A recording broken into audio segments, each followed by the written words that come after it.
अस्सलाम वालेकुम जी। आज का हमारा टॉपिक है जो हम आज के लेक्चर में डिस्कस करेंगे वो है थेरेप्यूटिक जो है वो nurse therapeutic nurse client relationship या नर्स पेशेंट रिलेशनशिप। ये रिलेशनशिप कैसा होता है, कौन कौन से जो है वो कंपोनेंट हैं जो इस रिलेशनशिप पे अफेक्ट कर सकते हैं, कौन कौन सी चीज़ें हैं जो इस रिलेशनशिप को इस्टेब्लिश करने के लिए जो है वो इम्पोर्टेंट है, और कौन कौन से ऐसे फैक्टर्स हैं या कौन कौन सी ऐसी आप कह लो कि एटीट्यूड्स हैं या कंपोनेंट हैं जो बेसिकली जो इस रिलेशनशिप को डिस्टर्ब कर सकते हैं। वो सब जो है वो हम आज के लेक्चर में डिस्कस करेंगे। सबसे पहले जो है वो स्टार्ट करने से पहले हमें पता होना चाहिए कि थेरेप्यूटिक रिलेशनशिप में जो वर्ड थेरेप्यूटिक है इसका मतलब क्या है। बेसिकली वर्ड थेरेप्यूटिक मीन कि टू हैव, किसी को बेनिफिट देना, फ़ायदा देना ना। तो ये वो रिलेशनशिप जिसमें दो लोगों के दरमियान रिलेशनशिप इस्टेब्लिश होता है और एक को जो है एक पर्सन दूसरे पर्सन को जो है वो फ़ायदा देता है, उसको बेनिफिट देता है या उसकी प्रॉब्लम को रिजॉल्व करता है, उस रिलेशनशिप को कहते हैं थेरेप्यूटिक रिलेशनशिप। थेरेप्यूटिक रिलेशनशिप के लिए हम वर्ड थेरेप्यूटिक अलायंस भी यूज़ कर सकते हैं।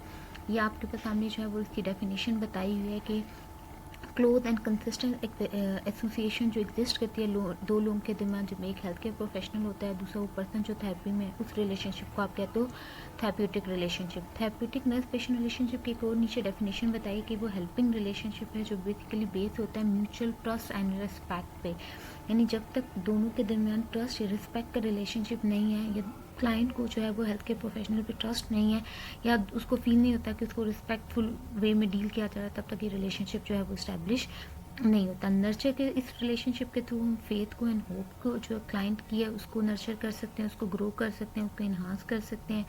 Being sensitive to self and other, इसमें पेशेंट को सिखाते हैं कि किस तरीके से वो खुद से और दूसरों के लिहाज से सेंसिटिव हो सकता है, या हम पेशेंट के या क्लाइंट की फीलिंग के लिहाज से सेंसिटिव रहते हैं। असिस्ट करते हैं पेशेंट को या क्लाइंट को कि किस तरीके से वो अपनी फिजिकल, इमोशनल, स्पिरिचुअल नीड्स को जो है वो फुलफिल कर सकता है, ग्रेटिफाई कर सकता है अपने नॉलेज एंड स्किल को यूज़ करके। एक हेल्थ केयर प्रोफेशनल जो है वो, ये दो डेफिनेशन में से कोई एक आप जो है वो यूज़ कर सकते हो। उसके बाद नेक्स्ट कंपोनेंट आ जाते हैं कि कौन कौन से उसमें आ जाता है। कंपोनेंट से पहले हम टाइप्स ऑफ रिलेशनशिप देख लेते हैं। 3 तरह के रिलेशनशिप होते हैं। एक सोशल रिलेशनशिप होता है, एक इंटीमेट रिलेशनशिप होता है, एक थेरेप्यूटिक रिलेशनशिप होता है। जो सोशल रिलेशनशिप होता है बेसिकली इनिशिएट होता है जब आपका पर्पस हो फ्रेंडशिप का या सोशलाइज होने का, लोगों के साथ घुलने मिलने का, कंपेनियनशिप, दूसरों की कंपनी आपको चाहिए, या आप कोई टास्क को कम्प्लीट करना चाह रहे हो, तो उसके लिए दो लोगों के दरमियान, दो से ज़्यादा लोगों के दरमियान जो रिलेशनशिप स्टैब्लिश होता है उसे कहते हैं सोशल रिलेशनशिप। लेकिन अगर हेल्थ केयर सेटअप की बात करें या नर्स क्लाइंट रिलेशनशिप की बात करें तो उसमें सोशल रिलेशनशिप की जो है वो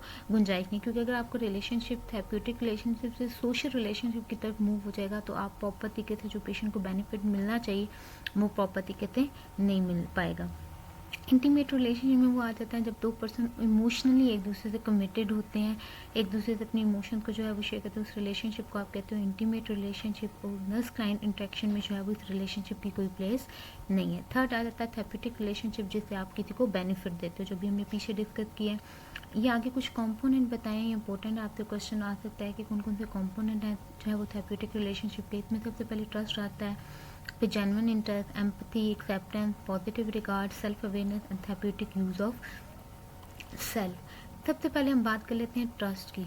ट्रस्ट बिल्ड जो होता है ये बेसिकली एक ट्रस्ट को, रिलेशनशिप को, ट्रस्ट जो है वो इस रिलेशनशिप में बिल्ड करने के कुछ पर्टिकुलर बिहेवियर्स हैं जो हेल्थ केयर प्रोफेशनल को या एक नर्स को जो है वो एग्जिबिट करने चाहिए इस रिलेशनशिप को कायम करने के लिए, थेरेप्यूटिक रिलेशनशिप को कायम करने के लिए। क्योंकि थेरेप्यूटिक रिलेशनशिप को कायम करने के लिए या इस रिलेशनशिप को बिल्ड करने के लिए ट्रस्ट का होना बहुत ज़रूरी है। कि जब तक पेशेंट या क्लाइंट आप पे ट्रस्ट नहीं करेगा, हेल्थ केयर प्रोफेशनल पे ट्रस्ट नहीं करेगा, तब तक वो उससे अपनी प्रॉब्लम को जो है वो शेयर नहीं करेगा। कौन कौन से बिहेवियर हैं जो प्रमोट करते हैं ट्रस्ट में, उसमें सबसे पहले केयरिंग। हेल्थ केयर प्रोफेशनल का जो एटीट्यूड है वो केयरिंग होना चाहिए कि पेशेंट को फील हो कि मेरी केयर की जा रही है, मेरे कंसर्न शो किया जा रहा है। ओपननेस हो, वार्म वेलकमिंग एटीट्यूड जो है वो होना चाहिए हेल्थ केयर प्रोफेशनल का। ऑब्जेक्टिविटी, अच्छे थी उसकी ऑब्जर्वेशन अच्छी होनी चाहिए कि वो प्रॉपर तरीके से पेशेंट को ऑब्जर्व करे, ताकि पेशेंट को फील हो कि हाँ वाकई मुझे जो है वो मुझे जो है वो प्रॉपर तरीके से जो है वो अटेंड किया जा रहा है, मुझे प्रॉपर तरीके से जो है वो मेरी प्रॉब्लम को लिसन किया जा रहा है, सुना जा रहा है। रिस्पेक्ट होनी चाहिए दोनों के दरमियान। इंटरेस्ट, जो हेल्थ केयर प्रोफेशनल है या नर्सेस को जेन्युइन इंटरेस्ट शो करना चाहिए, उन्हें क्लियरली फोकस हो पेशेंट की प्रॉब्लम पे, उसको इंटरेस्ट शो करे ताकि पेशेंट को भी फील हो कि हाँ वाकई जो है वो मेरे कंसर्न को जो है वो एक्टिवली लिसन किया जा रहा है। अंडरस्टैंड करे पेशेंट की फीलिंग्स को, कंसिस्टेंटली, वो रिलेशनशिप जो है वो कंसिस्टेंट होना चाहिए। ऐसा नहीं कि जो है वो 1 वीक है नेक्स्ट वीक नहीं है, तो ये चीज़ नहीं होनी चाहिए। ट्रस्ट को बिल्ड करने के लिए कंसिस्टेंसी का होना चाहिए वो बहुत ज़्यादा ज़रूरी है। पर्सन को, ह्यूमन बीइंग को, आपने जो क्लाइंट को जो है वो एज ए ह्यूमन बीइंग आपने ट्रीट करना है, उसको आपने सजेस्ट करना है, बताना नहीं है कि आप इस तरीके से करो। जब आप सजेस्ट करोगे तो वो खुद अपना माइंड यूज़ करेगा और सोचेगा कि मैंने जो है वो इनमें से कौन सा जो है वो तरीका यूज़ करना है, तो उससे जो है वो उसको जो है वो अपनी जब वो थिंकिंग को यूटिलाइज़ करेगा तो वो अपने अंदर के पोटेंशियल को ज़्यादा अच्छे तरीके से यूटिलाइज़ कर सकता है। अप्रोचेबिलिटी होनी चाहिए ट्रस्ट को बिल्ड करने के लिए कि पेशेंट आपको प्रॉपर तरीके से अप्रोच कर सके। एक रिलेशनशिप ट्रस्ट को जो है डेवलप करने के लिए बिहेवियर एक इंपॉर्टेंट है। एक्टिव लिसनिंग होनी चाहिए। अगर आपने पेशेंट के साथ कोई प्रॉमिस किए हैं क्लाइंट के साथ तो उसको फुलफिल करें। ऑनेस्ट जो है वो रहें। ऑनेस्टी जो है वो इस रिलेशनशिप में जो है वो बहुत ज़्यादा ज़रूरी है, क्योंकि अगर आपसे पेशेंट अपनी कोई इन्फॉर्मेशन शेयर कर रहा है वो आप दूसरों को बता रहे तो एक तरह से आप पेशेंट के साथ डिसऑनेस्टी जो है वो शो कर रहे हो। फिर उसके बाद ये नीचे आप देख सकते हैं कॉन्ग्रेंस बताएं। कॉन्ग्रेंस मीन होता है जब आपके वर्ड्स वो एक्शन मैच करते हैं, यानी जो आप बोल रहे हो वही एक्ट कर रहे हो। ऐसा नहीं कि आपने बोला कुछ है कि okay I will be there at 2 PM और जो है वो आप उस टाइम जो है वो वहाँ पे अवेलेबल ना हो। तो आपके जो वर्ड्स एंड एक्शन है वो सेम होने चाहिए, मैच करने चाहिए, क्योंकि ये जो मैचिंग है, ये जो कॉन्ग्रेंस बिहेवियर है, ये बेसिकली जो है वो ट्रस्ट को बिल्ड करता है। फिर नेक्स्ट आता है जेन्युइन इंटरेस्ट। जब नर्स कंफर्टेबल हो क्लाइंट के साथ या अपने लिहाज से जो है वो हिमसेल्फ और हरसेल्फ के लिहाज से जो है वो कंफर्टेबल हो, अपनी स्ट्रेंथ एंड लिमिटेशन से अवेयर हो, तो वो क्लियरली फोकस होती है पेशेंट पे। वो पेशेंट को जो है वो जेन्युइन पर्सन जो है वो परसीव करती है, प्रॉपर तरीके से उसको एक्टिवली लिसन करती है। तो ये वाला बिहेवियर जो है वो बेसिकली शो करता है जेन्युइन इंटरेस्ट। जब नर्स जो है या हेल्थ केयर प्रोफेशनल जो है वो प्रॉपर तरीके से पेशेंट पे फोकस करता है और उसके कंसर्न को जो है वो सुनता है, तो उनका हेल्थ केयर प्रोफेशनल का या नर्स का एटीट्यूड ऐसा होना चाहिए कि जो शो करे कि हाँ वाकई जो है वो आप टूवर्ड्स द पेशेंट या उसकी प्रॉब्लम की तरफ जो है वो इंटरेस्ट शो कर रहे हो।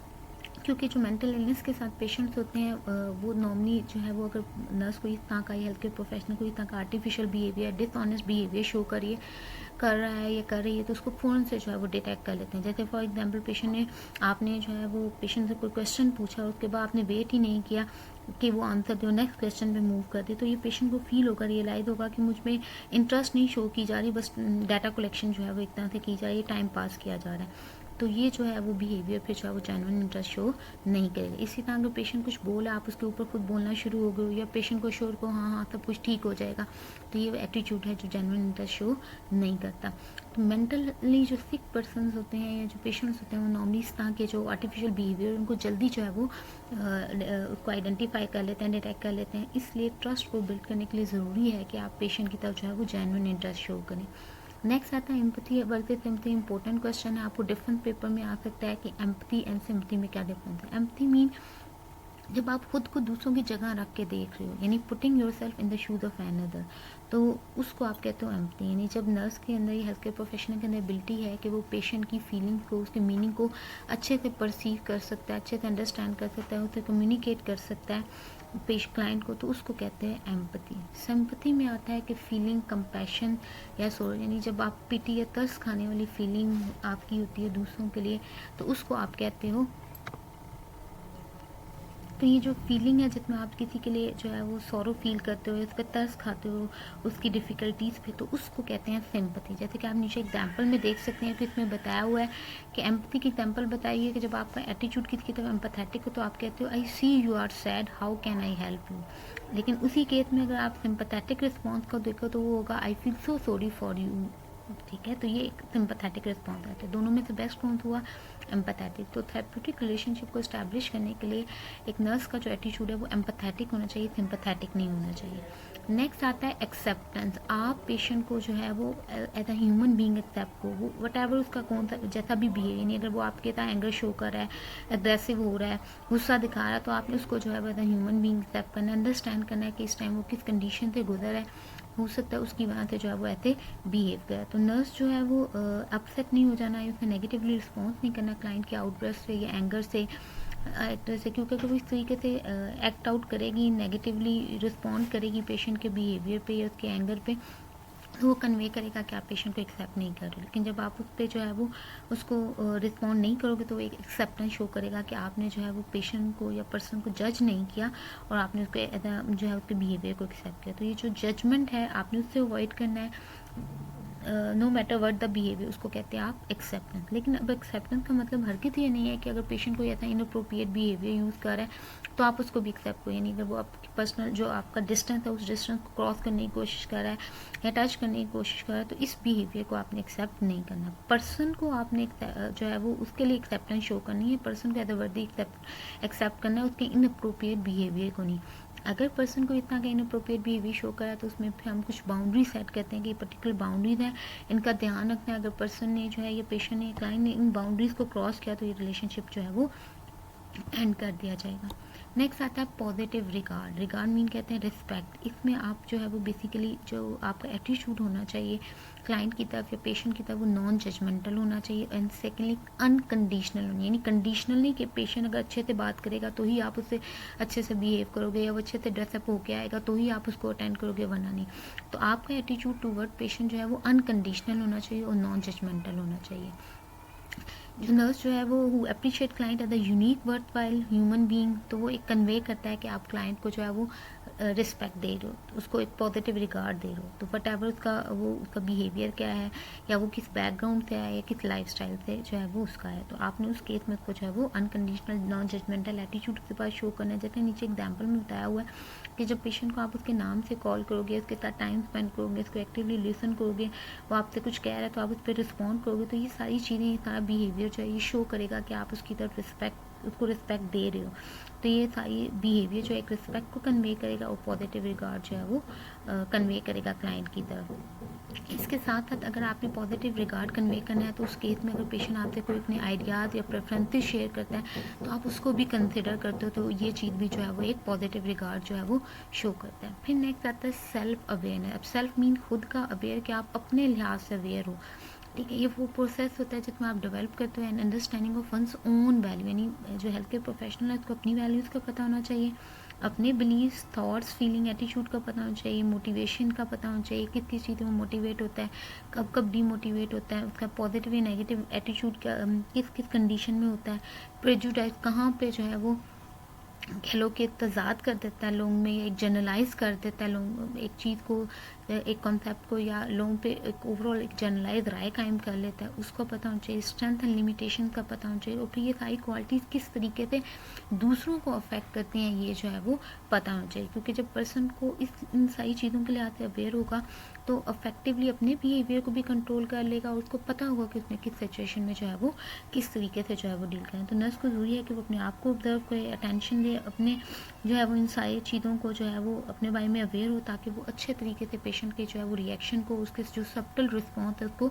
समझ सके। सबटल रिस्पॉन्स कहते हैं जो बताए नज़र नहीं आते हैं। ठीक है, तो अगर नर्स अपने लिहाज से जो है या हेल्थ केयर प्रोफेशनल अपने लिहाज से अवेयर है, अपनी अपनी वैल्यूज़, अपनी बिलीफ, थॉट, फीलिंग के लिहाज से, तो इजीली जो है वो पेशेंट पे भी अटेंशन दे सकता है और उसके सबटल रिस्पॉन्स को, उसके रिएक्शन को जो है वो अंडरस्टैंड कर सकता है। फिर आता है वैल्यूज़। बेसिकली वैल्यूज़ वो आपके एब्स्ट्रैक्ट स्टैंडर्ड्स होते हैं जिनको हम ठीक मानते हैं, जो हम एक सेंस देते हैं कि ये चीज़ ठीक है, ये गलत।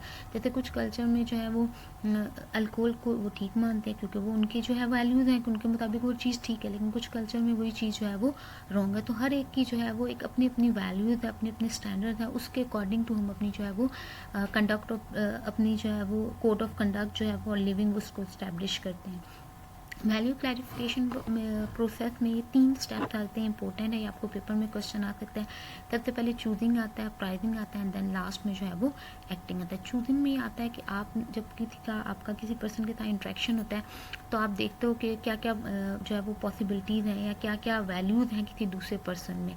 ठीक है, जिसको आप फील करते हो कि ये ठीक है या नहीं है। सबसे पहले वो आप वो चूज़ करते हो, देन प्राइजिंग। फिर जो आपको वैल्यूज दूसरों में अच्छी लगती हैं या बुरी लगती हैं आप उसको जो है वो कंसिडर करते हो। अगर अच्छी लगती है तो उसको चेरिश करते हो, उसको पब्लिकली खुद से अटैच करते हो कि हाँ फलां पर्सन के अंदर ये बिहेवियर बड़ा अच्छा है, I also want to adopt that. And last में एक्टिंग आता है कि जिसमें एक्चुअल में आप उन पर्सन की वैल्यूज़ को अपने एक्शन में जो है वो प्लेस करते हो, यानी उन वैल्यूज़ को अपने एक्शन के अंदर पुट करते हो, उन वैल्यूज़ को खुद भी जो है वो परफॉर्म करते हो, उसके अकॉर्डिंग टू जो है वो आप जो है अपने स्टैंडर्ड्स जो है वो बनाते हो।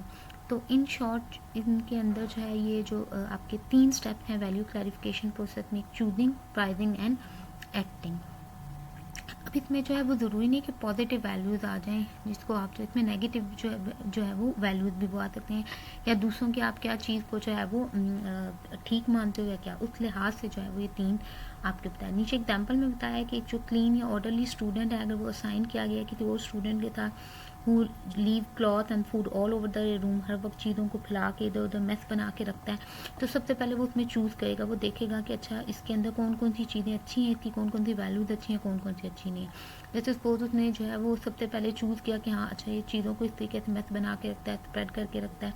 प्राइसिंग में आप उसको जो है वो कंसिडर करते हो कि हाँ ये चीज़ इसकी जो है वो अच्छी नहीं है, ये चीज़ इसकी ठीक है। एंड एक्टिंग आउट में फिर आप उसके अकॉर्डिंग टू एक्ट करते हो, आपसे कहते हो कि ये आपका वैल्यू ठीक नहीं है, इसको थोड़ा चेंज करने की कोशिश करो, या खुद को जो है वो उसके अकॉर्डिंग टू जो है वो पे आप अडॉप्ट करने की जो है वो कोशिश करते हैं, या उसकी तरह खुद बन जाओगे या उसको जो है वो चेंज कर दोगे। फिर आता है बिलीफ वर्सेस एटीट्यूड। बिलीफ में होते हैं वो आइडिया जिनको हम ठीक मान रहे होते हैं, जैसे कि एग्जांपल नीचे बताइए कि all the old people are hard of hearing, उनको ऊंचा सुनाई देता है, या अगर सन जो है वो शाइनिंग है तो ये अच्छा दिन होगा। एटीट्यूड में आ जाता है वो जनरल फीलिंग या फ्रेम ऑफ रेफरेंस जिसके इर्द गिर्द हम जो है वो अपने नॉलेज को ऑर्गेनाइज करते हैं दुनिया के लिहाज से, दुनिया के लिहाज से जो है वो अबाउट द वर्ल्ड जो है वो हम अपने नॉलेज को किस तरीके से ऑर्गेनाइज कर रहे होते हैं, वो आ जाता है आपका एटीट्यूड आ जाता है। एटीट्यूड पॉजिटिव भी हो सकता है, नेगेटिव भी हो सकता है। जैसे कुछ लोग बड़े ऑप्टिमिस्टिक होते हैं, बड़े होपफुल होते हैं, पूरी उम्मीद होते हैं, जबकि कुछ लोग बड़े पैसिमिस्टिक होते हैं, ना उम्मीद ज़्यादा होते हैं। उनका एटीट्यूड दूसरों के लिहाज से जो है वो ज़्यादा नेगेटिव होता है, या दुनिया को देखने का जो उनका नज़रिया होता है, नज़र होती है, वो ज़्यादा जो है वो नेगेटिव होती है, वो उस लिहाज से जो है वो पॉपति का, तो वो आ जाता है उसमें आपका पैसिमिस्टिक में, नेगेटिव एटीट्यूड में आ जाता है। तो एटीट्यूड में इन शॉर्ट मनी वो फीलिंग हो गई या फ्रेम ऑफ रेफरेंस हो गए जिसके अकॉर्डिंग टू जो है वो हम अपने नॉलेज को ऑर्गेनाइज कर रहे होते हैं। फिर